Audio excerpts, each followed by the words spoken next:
دانائی سبل مولائے کل ختم الرسل خسرو خوبا سیاح لامکا وجہ کن فکا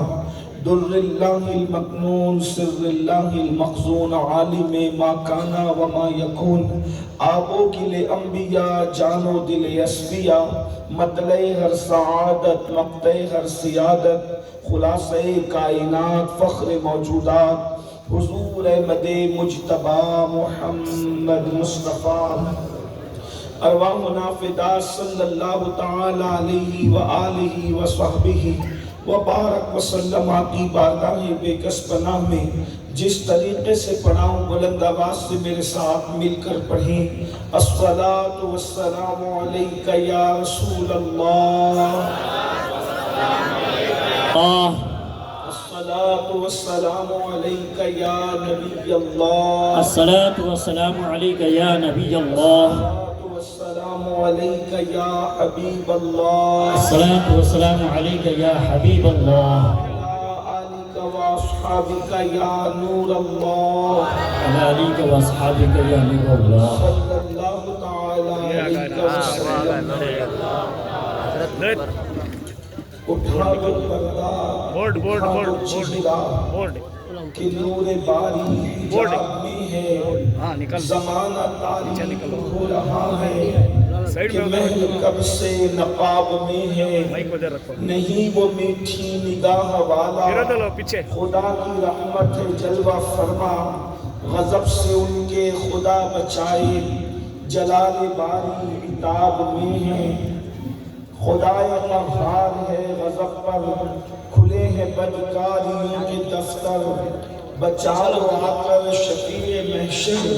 تمہارا بندہ عذاب میں ہے کھڑے ہیں منکر نکیر سر پر نہ کوئی حامی نہ کوئی یاور بتا دو آ کر میرے پیمبر کہ سخت مشکل جواب میں ہے کریم ایسا ملا کہ جس کے کھلے ہیں ہاتھ اور بھرے خزانے بتاؤ اے مفلسوں کے پھر کیوں تمہارا دل اضطراب میں ہے کریم اپنے کرم کا صدقہ لئیم بے قدر کو نہ شرما تو اور رضا سے حساب لینا رضا بھی کوئی حساب میں ہے سبحان اللہ بہت یہ محفل قطب الاقطاب حضرت سیدی قطب غوری رحمت اللہ تعالی علیہ کی اور سے سراپا قدس کے موقع پر محفل کا انعقاد ہے اللہ تبارک و تعالی ہم سب کی حاضری کو قبولیت کا شرف عطا فرمائے بانی محفل حضرت سید رفیق میاں صاحب نے مجھے جن عناوین کے حوالے سے اشارہ کیا ہے میں نے سوچا کہ چونکہ حضرت قطب غوری رحمت اللہ علیہ ان کی زندگی کے خصوصی واقعات میں سے وہ واقعہ ہے جو بچے کو یاد ہے اس کو دہرانے کی بجائے صرف اس کی حکمت کی طرف اشارہ کر کے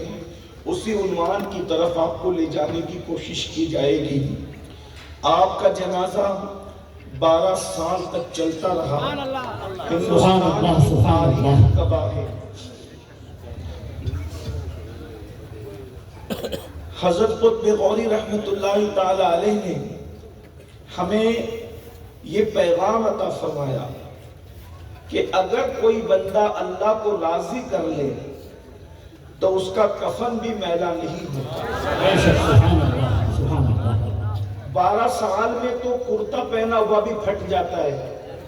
اگر کوئی بندہ 12 سال تک کوئی کرتا بھی استعمال کرے تو کرتا بھی پھٹ جاتا ہے لیکن 12 سال میں جس کا کفن بھی میلا نہ ہو آپ غور فرمائیں یہ وہ دور ہے جس دور کے اندر جو وہ پکی سڑکیں نہیں ہیں دھول دھپیڑے کا ماحول ہے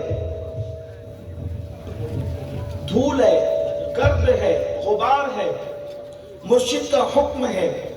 کہ مجھے لے کر کے چلتے رہنا بہت اچھی آواز آ رہی ہے ایک مائک کافی ہے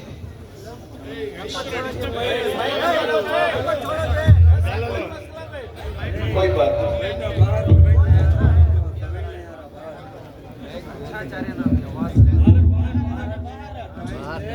ایک بار درود یہاں آ رہا ہے باہر کے واسطے چیکنگ کر لے رہی سو یہ گھر میں بیٹھو ایک بار درود آپ کو دیکھنا تھا درود شریف پڑھیں ایک مرتبہ درود شریف پڑھیں سب لوگ اللہم صلی علی سیدنا و مولانا محمد معدن الجود والکرم و آلہ و صحبہ و بارک وسلم صلاۃ و سلام علیک یا رسول اللہ. درود شریف پڑھنے کے لیے کہا گیا سب مل کے درود شریف پڑھیں. اللہ رب محمد صلی اللہ علیہ وسلم معدن الجود والكرم منبع العلم والعلم والحكم بارك سلم صلوا عليه الصلاة والسلام على رسول الله صلى الله تعالى عليه صلی اللہ تعالی علیہ وسلم. ایک مائک بگڑا تو اتنے لوگ بے چین ہو گئے، لیکن مائک کے بگڑنے سے اتنا نقصان نہیں ہوتا کیونکہ یہ مشین ہے، یہ بگڑنے ہی کے لیے ہے جتنا نقصان انسان کے بگڑنے سے ہوتا ہے. ایک بگڑا ہوا مائک دوسرے پڑے ہوئے دسیوں مائک کو بگاڑ نہیں سکتا، لیکن ایک بگڑا ہوا انسان پورے معاشرے کو بگاڑ سکتا ہے.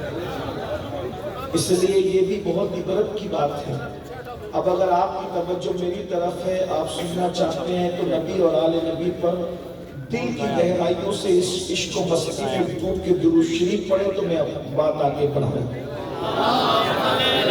صلی اللہ علیہ نبی امی و آلہ و اصحابہ و بارک وسلم صلاۃ و سلام علیک یا رسول اللہ صلی اللہ تعالی علیہ وسلم.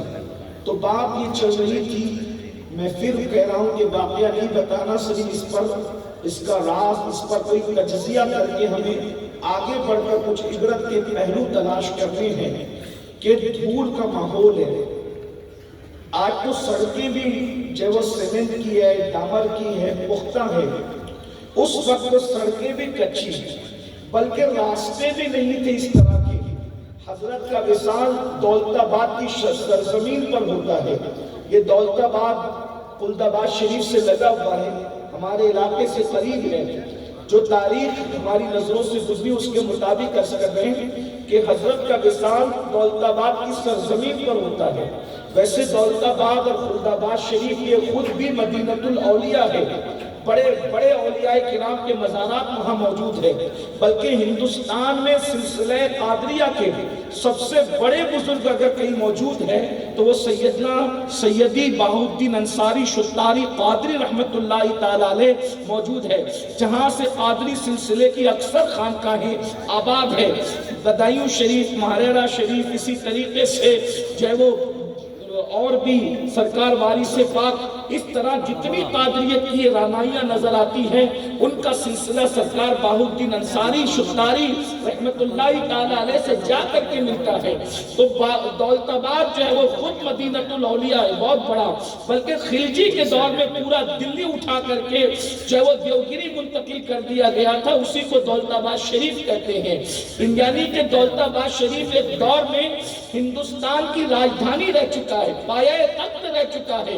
اس لیے جو ہے بڑے بڑے علماء، بڑے بڑے اولیاء دولت آباد منتقل ہوئے اور حضرت سیدنا قطب غوری رحمت اللہ تعالی علیہ کا وصال دولت آباد کی سرزمین پر ہوتا ہے. اور حکم ہے، منزل کوئی نہیں ہے، علاقے کا کوئی نشان نہیں ہے، نشاندہی نہیں ہے، بس حکم ہے مریدوں کو کہ میرا جنازہ لے کر چلنا، جہاں رک جائے وہی میری منزل ہوگی. کسی مرید نے نہیں پوچھا کہ مرشد رکیں گے کہاں، کب رکیں گے، کتنا رکیں گے. اس کی وجہ یہ ہے، وفاداروں کی نشانی یہ ہوتی ہے کہ مرشد جو کہہ دے اس پر عمل کیا جائے. نہ فائدے کی خبر، نہ نقصان کی خبر، نہ جو ہے وہ اپنی خبر، نہ بیگانے کی خبر، نہ انجام کی خبر، بس یار راضی ہو جائے اس پر نگاہ ہوتی ہے. اب مجھے بتاؤ، جو لوگ پیر کی خوشی کے لیے اتنی محنت کرتے تھے وہ اللہ کی خوشی کے لیے